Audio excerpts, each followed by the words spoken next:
it's nice to see it. Sometimes they need a kick in the ass. And I think, Montgomery, came in as the positive guy. And I think that's good. But sometimes you need to be bag skated. You need to be called out. And I think right now is sort of one of those times.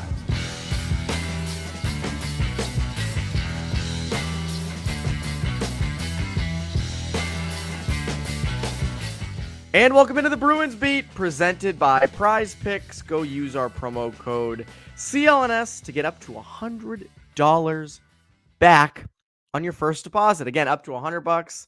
They give you up to $100. Go make hockey more fun. Make everything more fun. Go support our friends over at Prize Picks. I'm Evan Marinofsky. That's Conor Ryan. Connor, what is up? Evan, I'm doing well. How you doing? Doing great. Doing great. Have you recovered from BU's Hockey East Championship? You and I, we're one in this. We both got steamrolled by BC over the weekend. So I think, sucks, but at least we can be together on this. Evan, got to give credit where it's due. BC caught BU at a bad time. They were kind of sleepwalking a little bit. Can't take those penalties against a team with admittedly a lot of talent. I'll say the Eagles have that. But it's just going to make it so much better when BU obliterates BC in the national championship game. Just think of those sweet tears, that the flood of tears that'll be coming all the way from Newton. Maybe in due time it would make its way into the city limits, but we'll wait. We'll wait a few weeks to see if that actually happens. But just imagine how beautiful that would be. I agree, it would be beautiful. There's no way you can watch that national championship game though. You would have to be in bed. I'll watch that and then we'll record the next day and I'll look like a friggin' it should be in House of the Dragon. My hair will be like white. That's what I'm gonna look like. I can't even imagine the stress of that. I can't. I just BCBU in the championship. I mean, that's bragging rights for forever. I mean, that would never go away. Yes. I don't know. Sweaty thinking about it, Evan. I know you're getting a little antsy thinking about it. I will say though, there's a chance it could happen. There's not just a chance, it's likely that could end up happening. Which means it's going to be hell, I don't even know who else is in the bracket. It's going to be St. Cloud State against I can't even guess. They're not in it. They're usually not in it. Yeah, no. it's gonna be some Omaha, random team, Cornell or something. It's some oh god. At that point, if BU's out, I don't. It's for my March Madness bracket, I had Auburn winning the entire thing. Lost in the first round, wasn't great, Evan. Now I'm just rooting for chaos. My bracket's already destroyed, so I want it to be silly season right now. So I agree with you. My brackets are destroyed. My brackets usually are pretty good after the first day or two. This year, not even remotely close. They're terrible. So I'm all for the most chaos possible. In the basketball, I hope I hope the lowest seed wins. In hockey, I want an entertaining product. Remember that game a couple of years ago? It was North Dakota and Duluth that went 5 overtimes. Yes. I want that stuff. Give me the most chaos possible. If BU and BC go to 5 overtimes in a national championship game, I will be deceased. So you will not see. Also, respectfully, both those teams are so good. It ain't going to 5 OT. There's too much talent that someone's gonna do a dangle fest at some point. There's gonna be an odd man rush ending up going, bad down or something like that. But we'll see. We'll see, Evan. Yeah. I mean, hey, my national championship game was a blowout, so it never stressful at all. I mean, it was stressful in the lead up to it. I think UMass won an OT against Duluth the game before St. Cloud State. So they just took down the whole state of Minnesota, which was fun. I think everybody can get behind that. Yes. But we'll see. I'm excited. The play starts later this week. It'll be fun. BU got sent out to South Dakota. But we'll talk about it a little bit on this podcast. I know people get angry when we don't just talk Bruins, but college hockey is in its prime right now. I mean, how can you not? It deserves to be talked about. 2 powerhouses. We got Western Mass represented. We had Maine. Maine's had a great year as well. I sat with a section. Me and my buddies went to the game on Friday, just as fans, and we were surrounded by Maine fans, which is you would think is a little intimidating. And listen, they are very passionate, but great group of people. Just love hockey. Love that their program's back. A little chirping early on, but then afterwards, a lot of handshakes, all that stuff. So good to see Maine back. Their fans are a lot of fun to watch hockey with. Their fans are elite. Their colors are elite, and it's an elite program. I hope that Maine is good for the rest of eternity. That's a place feels good when Maine is good again. So it's nice to see that. Question, Connor: are the Bruins ready for playoff hockey? Because Jim Montgomery on Monday bag skated the heck I should say the hell, because he was letting curse words. I mean, does he know the kids sometimes see this stuff? I mean, does Jim Montgomery have respect for kids? I mean, listen, Evan, you can, I believe, say the F word once on a PG-13 rated movie. So it was a strictly PG-13 rated practice. So we Is don't have that to get, true? You get I one F believe word for a PG-13 you movie? you can sneak it in. You don't see it all the time, but I believe you can drop one F word into a PG-13 movie and get away with it. Two, if you're like the Wolf of Wall Street, which the only the bad thing about that movie is just the language. There's nothing else in that movie that would warrant an No, R rating. nothing. But I believe you do two F bombs, gotta do R rating. It could be you could be watching the Smurfs. If Papa Smurf drops two F bombs, like it goes from G to R right there. Rated R. That's great. But so anyway, Bag skates the Bruins. Mentioned after practice, he was really upset with how they ended the game against Philadelphia on Saturday. One thing I thought was interesting, he mentioned how Saturday's game felt like playoff hockey, and I agree there was a lot of checking, but it was not. I hope that's not like the playoffs, Dude, because that was a snoozer for 2 periods. So I'm hoping that that's not his vision of the playoffs, because if it is, we will not be up very late every night watching these games. But I think that's the most animated I've seen Montgomery talking about his own group, right? Yeah, I think especially airing it out to the media, and that's something we saw quite from Bruce Cassidy. When I say that, I don't think it was like Bruce Cassidy was just routinely ripping the players. We know what the narrative is about how he was, maybe viewed by the players or what have you. But I think just, Bruce was very candid and open about just how his thought process with players, when there needs to be a better play there, when there needs to be a more timely save, what have you. Like, I don't think it was Any every thought day. that entered his head was out. Yes, exactly. And again, some of that is part of, choosing when to, put a player on, the spotlight of the media, what have you. Like that goes into it as well. But you don't see that nearly as much from Jim Montgomery in terms of, listen, if they get blown out 5-0 or something like that, or they lose some of these games, of course he's going to be frustrated and annoyed. But to, outright declare, as you said, your opening question, like, are the Bruins ready for the playoffs? He said no. Like he Just no. doesn't think they're playing, at that level at all. And I think you've seen it. We can look at like this kind of sustained slide they've had maybe since the All-Star break, even though I think it was Ken Paul Dupont of the Boston Globe mentioned that I think they're 25. I think they're like 25, 15 and something. Like I think they're like 500 in terms of wins and losses overall since Black Friday. That's like 52 games. Yeah. So like again, lot. they've really been treading water for a while now. And then, again, you can look at some of these third period letting go of these leads, what have you, and they're really frustrating. You look at these overtime, which again, it's 3-on-3, so you don't have to deal with that in the playoffs. But I think you look at these last couple of games, and this is a time of the year where, yes, it's the dog days of the season, but this is where you should be elevating your game or getting ready for what to expect in the playoffs. And when you look at like that Rangers game where the Bruins had 4 high danger scoring chances at 5-on-5 ice, playing a big bodied physical Rangers team where there's not going to be a lot of grade A ice. Like that's going to be part of what playoff hockey is. Had no interest in kind of attacking that inside ice, being aggressive, going north to south. And then you go into that game on Saturday against the Flyers, a desperate team that's trying to solidify their playoff positioning. And Montgomery mentioned they had a lot of really bad changes.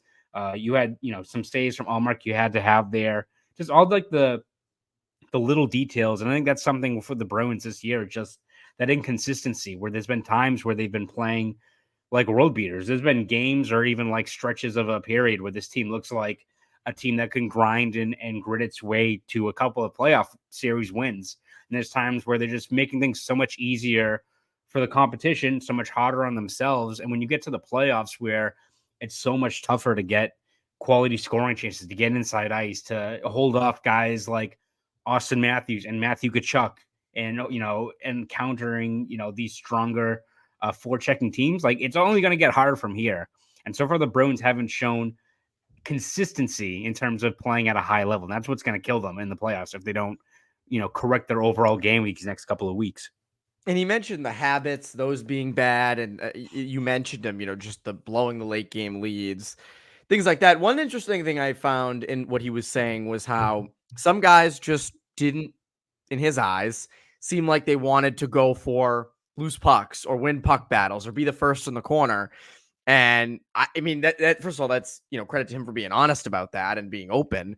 But the biggest thing is that is concerning. I mean, that is concerning, and that is a sign that a team is not ready for playoff hockey when guys are not going full throttle into the corner. I haven't reviewed the game film to pick out each and every one. I was almost half asleep through the first 2 periods. So they might, that's why they had a boring game, was they didn't want people seeing themselves or seeing them not going in corners.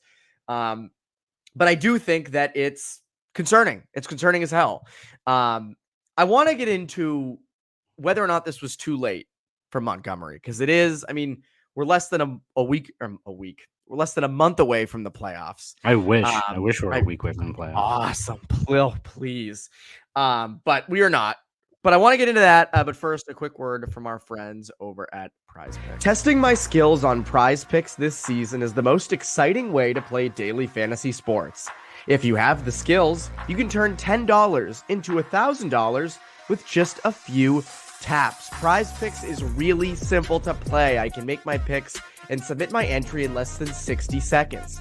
Quick withdrawals, easy gameplay, and an enormous selection of players and stat types are what make Prize Picks the #1 daily fantasy sports app. It's skill-based, so if you watch a lot of hockey like I do, pick more or less the number of shots on goal a top player like Connor Bedard or Sidney Crosby might have in a game.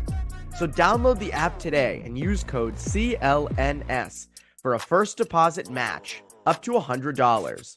Again, download the app today and use code CLNS for a first deposit match up to $100. Prize Picks. Pick more, pick less. It's that easy.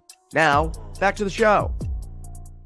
So as I mentioned, about a month away from the postseason, they have this bag skate. He rips into them. He's mad at their how they're practicing. He's mad how they're playing. He mentioned in the post game, or not the post game, in the presser, about how this has been going on for a long time. This is not something that's been brewing for a week or two. This has been going on for a long time. And you mentioned KPD's stat that he wrote about, and I like that Montgomery is coming with this message, and I think that it's correct. But is it too late? Because it is getting late in the season, or is this the kick in the ass they need kind of at the right time? Yeah, I mean, I think if you look at previous years, maybe it's too late in the schedule, but the Bruins still have 10, regular season games left, and they're kind of fortunate where maybe they don't view it as fortunate, but you've got a lot of really tough tests up ahead, right? I mean, you're playing, obviously, we got Florida and Tampa Bay right now. You play Carolina twice, you play Florida again. Like, these aren't, you've got like Washington, who's in the mix as well. You play them twice. So you're going to get a lot of tough tests ahead with teams that, you look at Florida and Carolina. I think those are probably the two strongest teams in the East. Both play a really physical system where it's a lot of, strong forechecking, a lot of, crowding the net front, generating offense from the blue line. Like they're going to throw a lot at the Bruins. That gives them, I think, a preview of, again, no team is built the same in the playoffs, but if you're looking for probably a winning formula in the playoffs, the way that Florida and Carolina, when they're playing at their best, what they, bring out on the ice should be a good preview for the Bruins. And listen, I think it gives us a better barometer of where exactly this team is. So far, they've not lived up to it in terms of this little gauntlet here, right? Where you've got the Rangers, where you really don't show initiative into driving into inside ice. Philly's a game you should have won. You take your foot off the gas there in the third period and can't, come away with the win. So if they go through the stretch here and they play, two physical teams in Florida and Tampa Bay and don't push back and that's not to say that we need these two games to be nice 5-1 wins. The Bruins will take it. Hell, like it'll be great if Swayman responds and they, get into a few brouhahas with Matthew Tkachuk and fight back, which is kind of what they did when they played Florida earlier on this year. It feels like a long time ago, but that was, I think, one of their big statement wins when they really shut down Florida down in Sunrise. But for them, it's all about, I think, building your game. And I think even Frederick mentioned this earlier this week, like that Rangers game, even if they showed more of a pushback, right, where, they got more inside ice, they built off the momentum you got after Brazeau scored that goal at the net front, and they just kind of let that game slip away. So it's all about, I think, the process for them and building towards these games. So yes, we're late in the season. There's only so many weeks to go, but when you look at what's ahead of them in terms of these matchups, you've got 5 or 6 or 7 measuring tape games between now and the start of the playoffs that should at least give you a little bit more of an idea of where this team is going into the playoffs. And you look at that schedule, And remember last year in the playoffs playing against the Panthers, one of the big things was that was a team that had been playing playoff hockey for a month. They had been battling to get in, and any wild card team or lower seeded team you play has been basically playing playoff hockey for a month up until the postseason begins. I think there's a little bit of that seeping into this, of him saying, you know what, I want these guys to have a runway for the postseason. You have some hard tests in front. I don't want them to look at these as just the end of the regular season. Look at this as kind of the preliminary rounds of the playoffs. And I think getting them to play the right way. They're obviously not playing the right way. They haven't been playing the right way for quite a while. But the message right now, I don't think it is too late. I think it comes at the right time.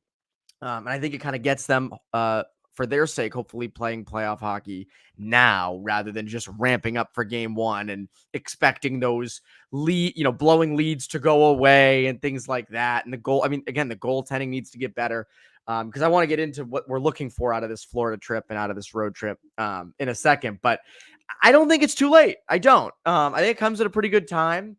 Not too early, not too late. It's not like he said this, 2 games before the season ended. It's like when you were like in high school or in a class, and like the night before you're studying for the test and you're like, oh shit, I don't understand any of this. So I think it's coming a little bit earlier, which is good. And it's nice to see it. Sometimes they need a kick in the ass. And I think, Montgomery, came in as the positive guy, and I think that's good. But sometimes you need to be bag skated. You need to be called out. And I think right now is sort of one of those times. Before we get into what we're looking for out of the road trip, quick word from our friends over at Factor Meals. Let me tell you about my good friends over at Factor Meals. Eating better is easy with Factor's delicious, ready-to-eat meals. Every fresh, never frozen meal is chef-crafted, dietitian approved, and ready to go in just 2 minutes. You'll have over 35 different options to choose from every week, including Calorie Smart, Protein Plus, and Keto. Also, there are more than 60 add-ons to help you stay fueled up and feeling good all day long. What are you waiting for? Get started today and get after your goals. 2-minute meals, fuel up fast with Factor's restaurant-quality meals that are ready to heat and eat whenever you are. Pancakes, smoothies, and more. If you're looking for fast, premium options with no cooking required, sign up and save. We've done the math. Factor is less expensive than takeout, and every meal is dietitian approved to be nutritious and delicious. So head to factormeals.com/Bruins50 and use code Bruins50 to get 50% off. Again, that's code Bruins50 at factormeals.com/Bruins50 to get 50% off. Now, back to the show. So this is being recorded prior to the game against the Panthers. I am sorry. We couldn't record Monday. Damn it, Evan. I'll take this one. I'll take the blame on this. Punch right in the chin. I'll take it. But there's a lot of big road games coming up. Not just looking for them to get a win against the Panthers and for things to look good against them. You got the Lightning, you got Carolina, Washington, you got Nashville, you got all these teams that are pretty good, more than pretty good, coming up. And we've talked a lot about the goaltending in recent weeks because, they're kind of going different ways. And, Ullmark on Saturday, he'd been really hot. He had some really big saves, but he also probably could have had 1 or 2 of those down the stretch. Goaltending to me, I think, is the biggest thing you're looking for out of this stretch. Can they both get right? Do you keep going with the off and on Swayman-Ullmark? And can Jeremy Swayman get right? I think that's probably the biggest thing. Yeah, absolutely. I mean, you look at Jeremy Swayman, whose game has really dropped pretty much since the trade deadline. I mean, he's given up 12 goals in his last 9 periods of hockey. And now you got a game against Florida on the road where you've got a whole bunch of guys have fun that hang around the net front and make life miserable. You've got guys who are great at hovering around grade A ice. You've got a really active blue line that can fire in pucks, generate rebounds, tips, all that stuff there. Exactly the type of team that you don't probably want to face if you're in the middle of a rut here. And even like we mentioned this in the playoffs last season with Ullmark, where even when he was playing well, like playing against a team like Florida has to be exhausting. So I feel like it's so much lateral movement. There's so much tracking, rebound. Like it just seems like it's such not a chore. It's just like an arduous task to kind of keep in front of a team that can kind of attack you in so many different ways. So getting Swayman back up and getting him on a roll here. Like I think we were on a podcast with Ty Anderson, and he was like, Jeremy Swayman desperately needs like a nice 30 save on 31 shots kind of night. I don't know if Florida is the best team to provide that opportunity, but he definitely needs to get right. And then for Allmark, the same thing. Like Tampa Bay is absolutely no slouch either, especially with the talent they have up top. That he's been really strong since the deadline. Had a few goals he'd like to have back in that Philly game. So it's all about, again, stemming the tide and stopping any kind of potential slide in terms of his overall game and getting him back to a high level. Because if you're the Bruins, you can maybe stay afloat with one of those guys really locked in. If both aren't finding the game, we're not going to be talking that much until late April, I don't think, Evan. No, we won't be, which is going to be unfortunate. And it's interesting. We've talked a lot about in this episode, getting ready for the playoffs and guys getting right. And obviously, what's your bottom six going to look like? Can Heinen stick with Pastrnak and Zacha? Can your defense get right? All that stuff. You and I rarely talk big picture because we talk so much that we kind of just focus on what's happening now and this and that. Has your view on them changed at all going into the playoffs? I mean, I still think my overall assumption or my overall outlook is going to depend on who they draw in the first round, right? Like, I still think they end up, I think the season ended today, right? They'd still be second place. I think Florida has the tiebreakers right now. Bruins, Toronto. I mean, listen, Toronto's a very good team. I still like the Bruins, how they match up there. They draw a team in the second wild card spot that's like the Capitals or someone like that, or a team that's dropping quite a bit. You can absolutely make the argument that the Bruins should still be favored there in terms of when they're playing to their strengths. They can kind of counter what some of these, especially high octane offensive teams, can generate, especially when they're not mucking it up at the net front, like how Florida kind of gets a lot of their offense, or from the blue line, like Carolina does. If they're, teams that are on the rush, or teams that generate a lot from, outside the slot or stuff like that, the Bruins do pretty well. So I think it's still going to depend on who they draw in the first round, but it's all going to come down to, I think, regardless of matchup, is how they control the critical areas of the ice. Like, what I'm looking for beyond the goaltending is the net front at both sides of the ice, right? I want to see how the Bruins can attack inside ice, generate quality chances. Don't be so stuck to the perimeter when they're not really a shot-ready team at the blue line anyway. You're seeing way too much deferring, passing, not, taking the shot to take these grade A chances, not getting into inside ice. Like, the only guy that's really been doing it at a consistent rate is Justin Brazeau, who has 3 goals and 4 points in his last 3 games. Like, and they're all from the net front.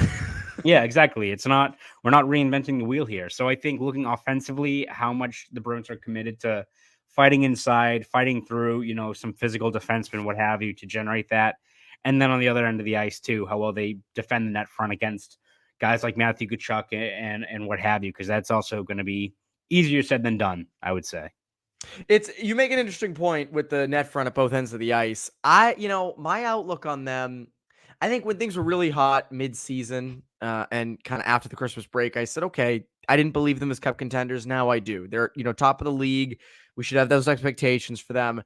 I don't think it's changed in recent weeks because I've kind of been slowly going towards this, but to me, I see them out in the second round. That's where I see them right now. Again, I think they should definitely win a round. I don't, even if they, if they face Washington in the first round, even though Washington's hot and finds ways to win games, Montgomery even called out they're like minus 30 in goal differential. Yes. They find a way to win though. Still, you should beat them. You still should win as if you're the Bruins. So that's sort of my outlook on that. And then in terms of where I'm looking for, what I'm looking for out of them in the playoffs is, how do you hold up against a team physically? Are you getting pushed around? Are you successfully able to execute breakouts? That was a big thing last year where Florida was just sending the house at them. And there were a lot of just, chip and chase, not much going on there, and just Florida regaining possession. And to me, I want to see what they're like with that. A guy like Hampus Lindholm, how does he hold up against physicality? Can David Pastrnak stay on his game? Or can the Bruins be the aggressor? Can they be the team that's annoying to play against? So that's kind of what I'm looking for, because I think when the playoffs come around, that's such a big thing. You're playing a team potentially 7 times in 12 to 13 days, 14 days, and that starts to ramp up. Can you handle that? To me is the big thing. So I wouldn't say my view has changed too much on them over this recent stretch. But I will say this, Connor, if the Bruins do go on to have success in the playoffs, whether that is getting to the conference final, whether that's getting the cup or winning the whole thing, I can guarantee you, and you can clip this, we're going to go back to that bag skate on March 25th and say, there's where it changed. That's how it happened. So that's my little prediction. If they go further, we're going to look back at that bag skate and ripping into them and say, that's what did it. That's where the championship DVD will start. Montgomery just yelling like, "What the fuck?" Like Yes. that'll be how the documentary nice opens. Nice PG-13 rated championship DVD. Only one swear. No, that's it. That's the only swear you need. The behind the B, by the way, from that practice will be great. I hope they show it. Yes, that would be great. It's just all of them just like afterwards being like, just like bent over, like, oh, I can't do it. Anyways, Connor, what can the people look forward to from you over at the Globe and Boston.com? Yeah, we're going to cover it every step through the rest of the season for however long it goes, whether it's game recaps, features, columns, breakdowns, all that stuff. I'll be in DC on Saturday covering that game as well, so looking forward Boots to on the ground.